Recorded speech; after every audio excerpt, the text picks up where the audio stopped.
Hi everyone and welcome back to my channel. If you're new here, my name is Julia and I make video essays on TV series as well as analysis on the current pop culture. Following my video on the problematic elements of Skam, many of you have asked me to make a new video on the issues of how female homosexuality is represented on the show. I've been adamant about making a video on this topic because there is already one on YouTube and I usually don't want to do something that is already been done. But you guys insisted so much and I realized that I do have different takes on the issues compared to those highlighted by this other video, which is, by the way, still pretty good and I totally suggest you watch it. So here it is. We're talking about the forced heterosexuality on Skam. For this video, we will focus specifically on Eva first, Vilde second, and the relationship once they get together.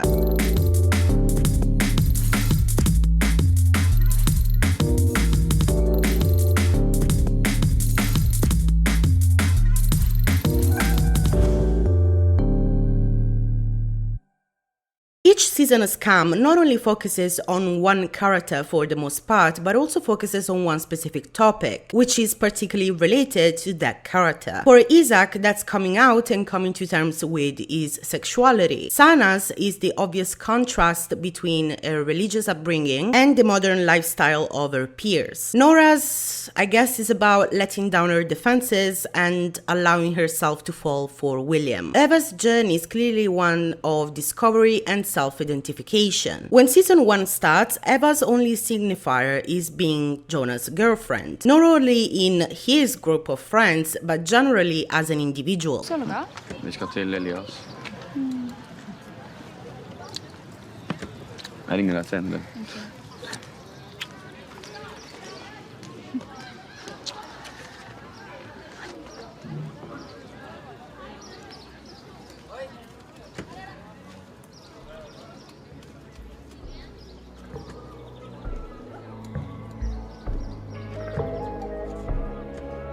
Her feelings of loss and alienation are mostly solved once she gets close to Nora. The two develop a relationship which, in my own reading, especially in the first part, clearly has romantic connotations. Jag sätter mig här då.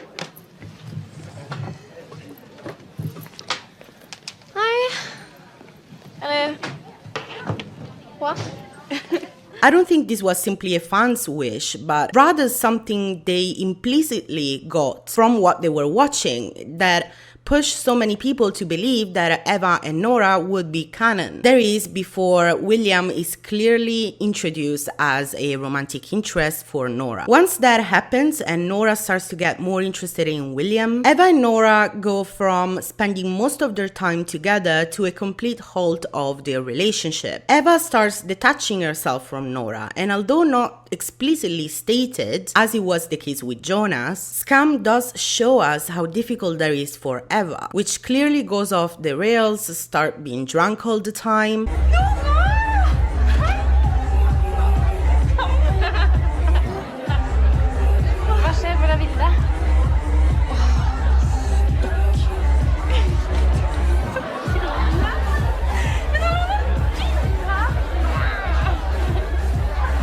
Suddenly, without giving us any sort of backstory, Eva and Vilde are always shown together, even teasing Nora, interestingly, on her sexual attraction to boys, something which before was instead highly encouraged, specifically by Vilde. Leppestiften er litt sånn smudgy, bare. Ja, jeg har akkurat spist, så det bare... Spist? Spist skal da pikk, liksom.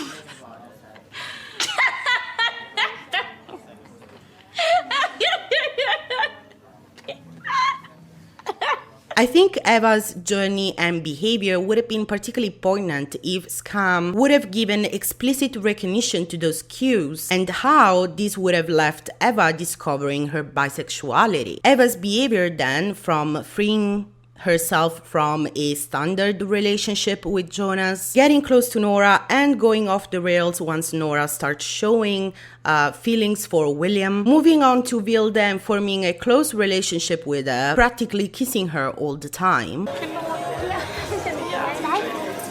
få i deg litt vann? Så jeg har ikke lyst til å kline med meg. Nei, jeg merker det. Men... Hei! Vil du kline med meg?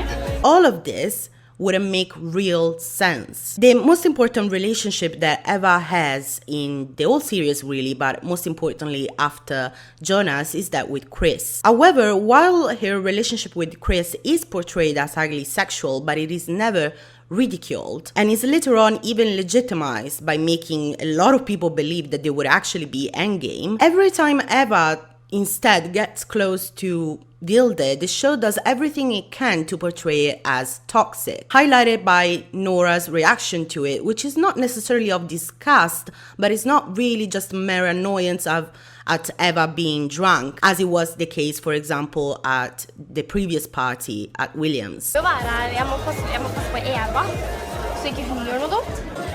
Hvordan synes du det går?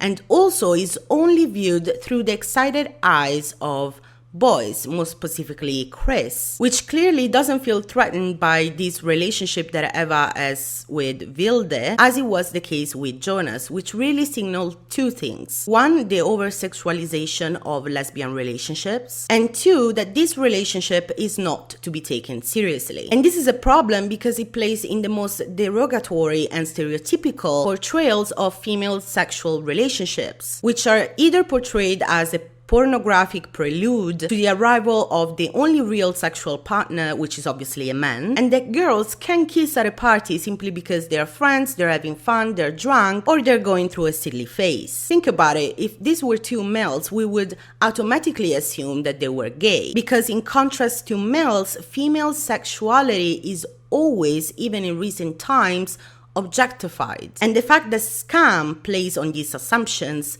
is problematic. Vilde, on the other hand, appears to me as a character who could have been or should have been canonically lesbian if Skam would have progressed. And no, stating that a character or a person for that matters can't be gay because they dated one guy or even 100 guys is not a valid response. Vilde is a very interesting character in the sense that her superficiality is clearly a cover she uses to deny even to herself issues which she is instead very aware of, just like in the case of her eating disorder. Before ending, Skam started to show us this very responsible and very self-aware side of Vilde when it's hinted that she's the true adult person in her home. This denotes both a sense of normalcy that Vilde clearly doesn't have in her life, hence her obsession over status at school, and the level of profoundness that Vilde has learned to hide and mask through that same superficiality. Hvorfor det? Hallo, hun ødela nesten hele vår sosiale status, og jeg har måttet ordne opp i det. Jeg måtte forklare til Penetrator-gutta at vi ikke sånne jenter som lager masse drama. De fikk sinnssykt dårlig inntrykk av oss. So it's not a stretch to think that Vilde uses the same methods for other issues she has problems coming to terms with, such as her feelings of arousal that she has when kissing Eva that she admits to. Det ikke noe å være flau over det, Nora. Jeg har for eksempel klint en del med Eva, og de følelsene som oppstår når man med en jente, det behøver ikke bety at man lesbisk. In contrast, she admits that she never felt aroused or even excited by William or any other boy. When asked in a particularly telling scene by Nora and the other girls what makes her excited, because apparently nothing does, she lies down and she tries to think of a fantasy, which end up with Vilde only describing her own appearance. Dette funker faktisk! Seriøst? Jeg tror det. Du blir kåt av å snakke om klær og sminke? Ja!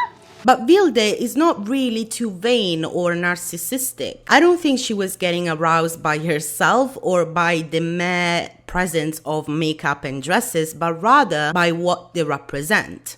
Femininity. The way in which Vilde exaggerates her attraction to William and other boys in general, which we already established that is being debunked by Vilde herself, do seem similar to the same behavior that some men use, hypermasculinization, in the hope of not looking too effeminate because they try to hide the fact that they're gay. Even once she does have sex with William, Vilde's only concern is having reached that normalcy status that she craves for. All of this may suggest that Vilde suffers from the concept of compulsory heterosexuality, the term that defines how heterosexuality is still viewed as the dominant norm for sexual orientation. As clinical studies of the body have historically taken a reductionist approach to sexuality, meaning that they have analyzed sexuality in its most simplistic and single form, the heteronormative view of society of today sees sexual behavior as a result of our biological state, man, woman. From this mistaken assumption, we have developed a series of common misconceptions that have helped in legitimizing male dominance in a range of social settings, including sex. As a result, role expectations in our society lead people, especially teenagers, to trust the belief that they must perform in a certain way in order to avoid conflict. Once Vilde gets physical with Eva, she starts questioning her own desires. Unfortunately, Eva is thrown once again shortly after back in her boys' drama, causing Vilde to retreat once again in her normalcy shell, once again exhibiting her over-the-top sexual behavior, especially in front of others when she's paired with Magnus. In terms of gay male representation, Skam has introduced and developed important matters with Isaac's journey, and most importantly has also shown different ways of being a gay man. They focus on the difference between Isaac and Eskild and how this same stereotype of effeminate gay man causes Isaac to be reluctant to admit his own sexuality, as well as the introduction of Evan, positively portrayed more than one coming out journey. However, whereas for males, Skam exhibits a variety of possibility and understanding, it doesn't extend the same courtesy to its female characters and to their romantic and sexual dynamics between each other. No one is saying that every possible sexuality needs to be represented on the show. This is not a critique of how no lesbian or bisexual women are present in Skam, but rather a critical observation of the way in which certain scenes, pieces of dialogue, or character personalities may be problematic or not as positively represented as they could be. So let me know your thoughts on this issue in Skam by leaving a comment below. And as usual, if you enjoyed this video and would like to see more from me, make sure to subscribe and hit the notification bell button for more videos. Thank you.